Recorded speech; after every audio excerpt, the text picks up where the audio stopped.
Said by the power of Grayskull.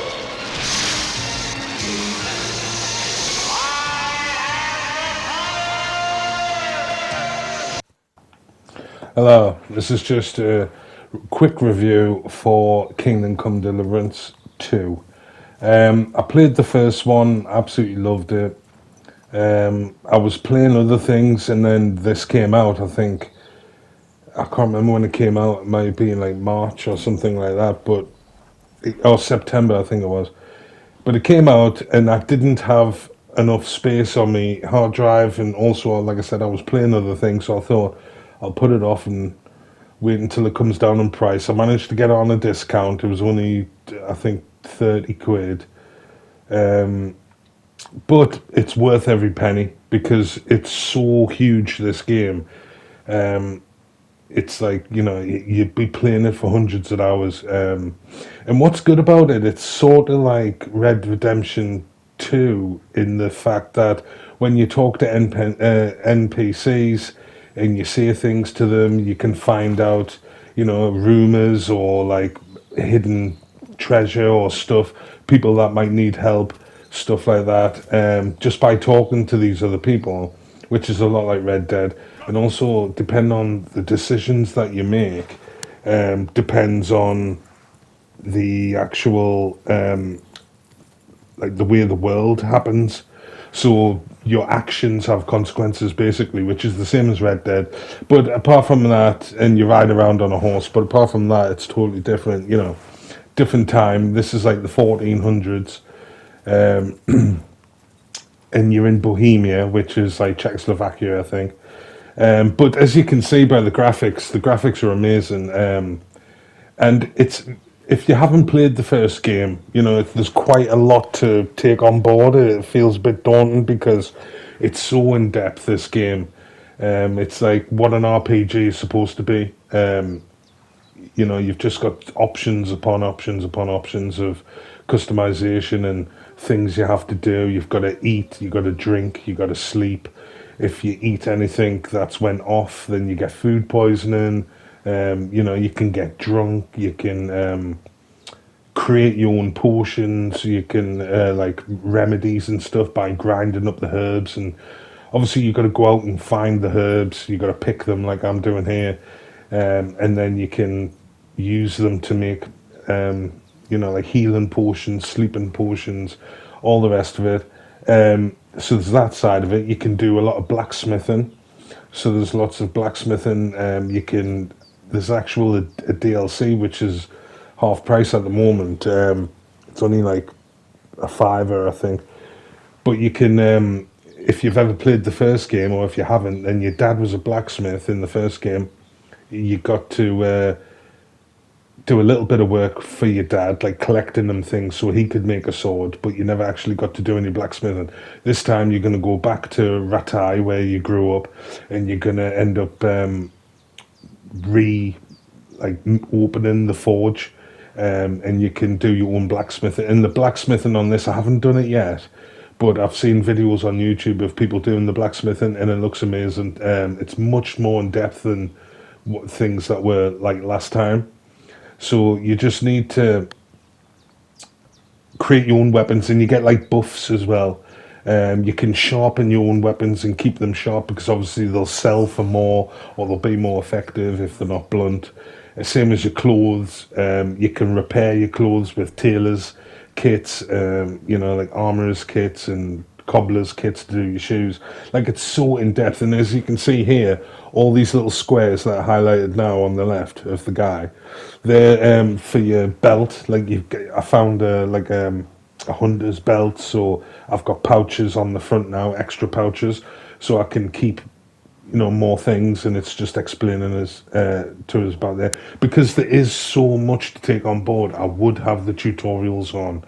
I know it's annoying when these things pop up and you're in the middle of gameplay and you've got lots of reading to do, but honestly, it'll save you loads of time in the long run, because later on, when you actually have come round to think, how does my belts work, then you might struggle. You can look in the codex, but you might struggle to like understand it. So if you just take a couple of seconds to read things through, make sure that you understood it. Most of it's the same as the first game. It's just been embellished, so it's just better. This horse isn't mine. I robbed, like I killed somebody and stole his horse, so I can't stash anything on my horse at the moment either, which is a bit of a bummer because your horse can carry absolutely shitloads. Even a shit horse can carry a lot. And it just saves you from becoming overcumbered. Like, even if you are carrying too much, you can still walk. You can't sprint, but you don't walk like baby steps like on the first one. You can actually still walk at a normal pace. And also, it puts your strength up if you carry on too much for a long period. So it's like in Skyrim, it's the same kind of thing where the more you do something, the better you become at it. So the more you do sword fighting with a sword, you'll become better at it. The more you use like a shield and an axe or a shield and a mace, you become better at that. And then you unlock perk points, it becomes easier to fight. So you just really need to pick what your playstyle is. I wouldn't. Most people choose a sword because it's long, and it's easy to do the fighting with the sword at first. But like I said, the fighting is quite hard if you've never played the first one.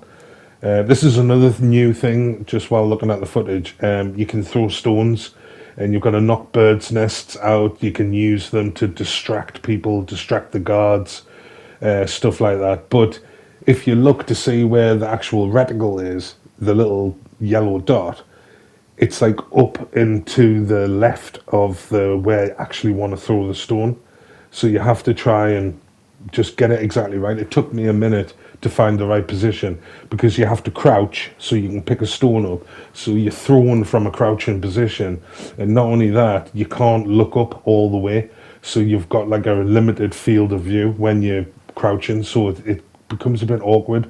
But eventually, if you just like persevere, keep an eye on the stone and where it's going, and then you can sort of kind of guess the trajectory of where it's going to go. So it makes it a bit easier. I throw it off the tree here, I remember. But yeah, you just got to use these stones whenever you go past a bird's nest. It'll pop up on your map, so you might ride past it. It'll pop up in the top, telling you that you've went past a bird's nest. But it's always worth checking them, because sometimes like they'll hold rare, expensive items or jewelry, or there might be something like you've been waiting to find. Could be something like a bit of coal, a bit of wax. Could be anything.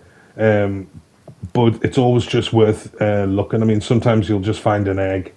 I found some spectacles there. Spectacles are good because they help you read faster. You can, because you've got to wait when you're reading a book, how many hours you put into it, and you've got to read it for a certain amount of time before it'll say 100% complete.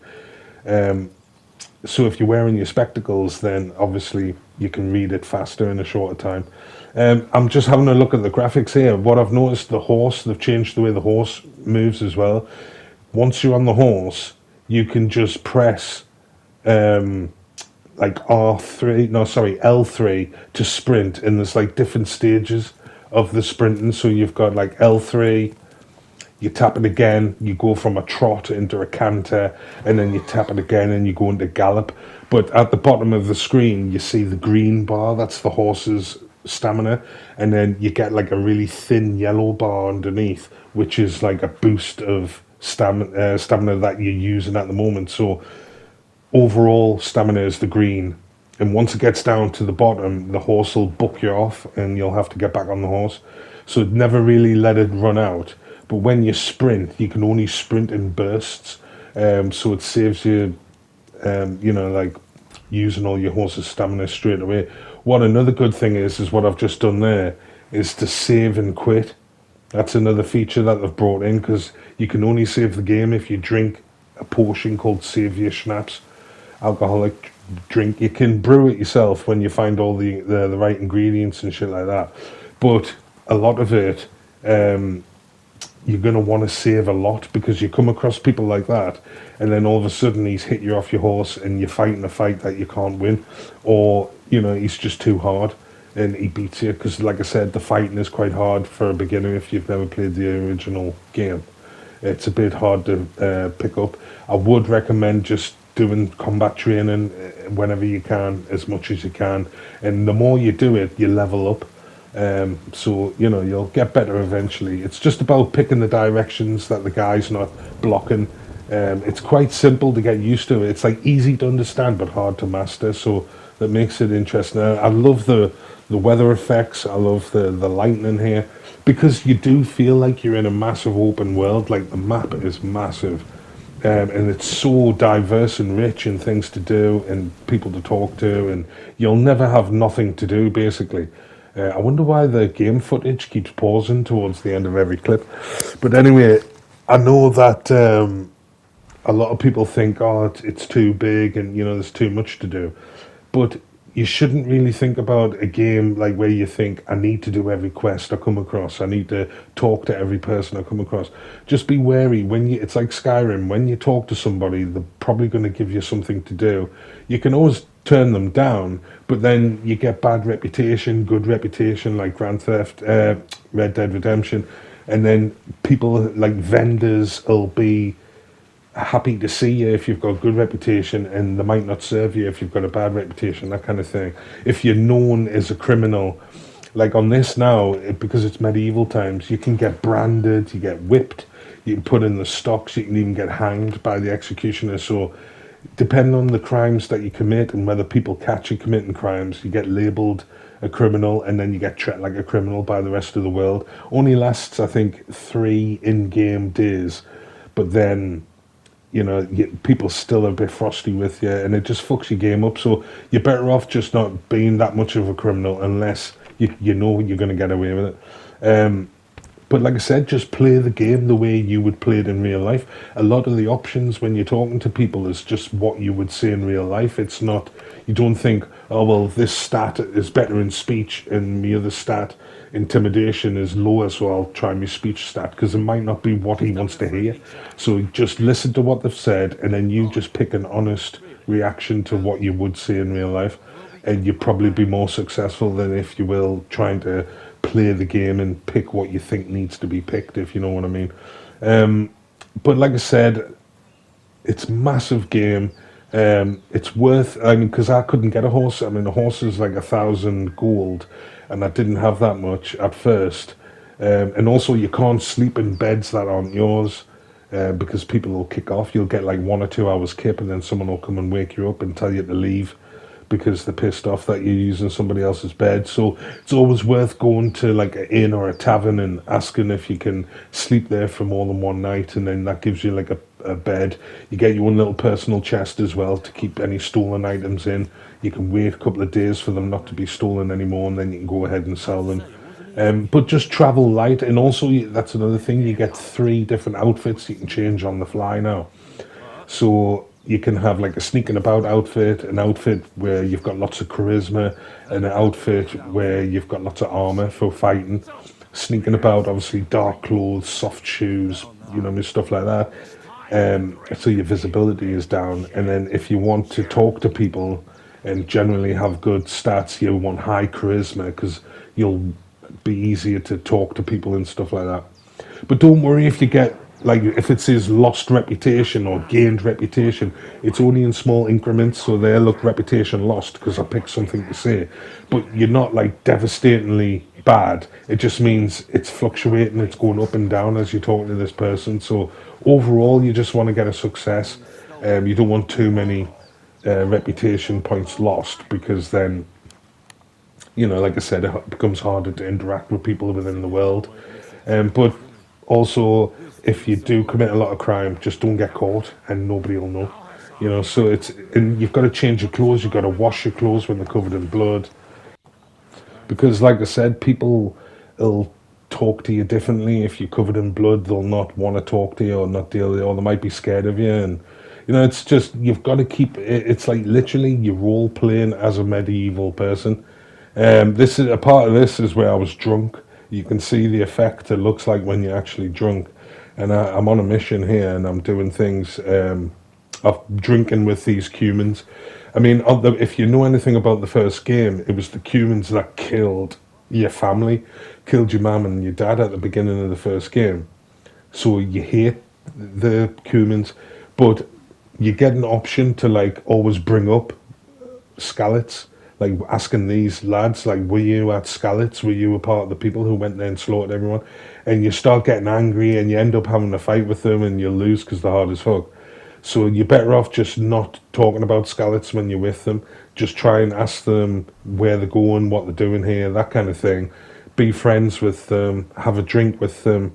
You know, just don't mention Skalitz. You get loads of chances to bring up the past, and you know, just try not, because it doesn't go well if you do.